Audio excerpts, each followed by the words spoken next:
சுடுகாட்டு பக்கத்தில் இருக்கக்கூடிய தீபத்துள்ள தீபம் ஏற்றணும் அது அவங்களுடைய இதுக்கு எதிரானது. அதனால தான் இத்தனை காலமாக இயற்றப்படவில்லை. இப்போ புதுசா ஆர்எஸ்எஸ் பாஜக கொண்டு வருது. திமுக அரசு என்னன்னு சொன்னீங்கன்னா, தலையை விட்டுட்டு வாழை பிடிச்சிட்டு நான் பாருங்க எவ்வளவு போராடுறோம் அப்படின்ற மாதிரி இன்னைக்கு திமுக ஆதரவு இஸ்லாமியர்களும் சரி, திமுக ஆதரவு நிலைப்பாடு உள்ளவங்களும் சரி என்ன சொன்னா திமுக சட்டம் ஒழுங்கை நிறைய நல்லா கட்டுப்படுத்திச்சு. இல்லைன்னா மிகப்பெரிய என்ன கலவரம் ஒண்ணுமே ஆகாது. தீபம் ஏற்ற விடாம திமுக அரசு இல்லை ஏற்றப்படும். தீபம் ஏற்றத்துக்கு பார்த்தீங்கன்னு சொன்னா திமுகனுடைய பொறுப்பாளிகள் மாவட்ட ஏதோ பொறுப்புல இருக்காரு. அவர் தான் அந்த தீபத்துக்கு உண்டான அத்தனை செலவுகளும் பண்ணியிருக்காரு திமுக.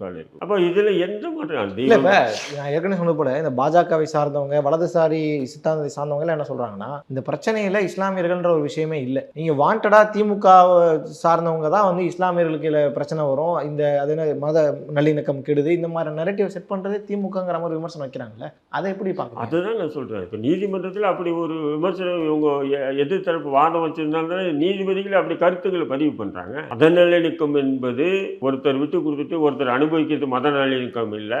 இரண்டு தரப்பும் ஒருவரை விட்டு கொடுத்து அனுபவிப்பு தான் மத நல்லிணக்கம் சொல்ற அந்த வார்த்தை ஒரு தரப்பு இரண்டு தரப்புன்னு அந்த நீதிமன்றத்தில் வாதங்களை ஏன் வச்சீங்க? இதுதான் என்னுடைய கேள்வி.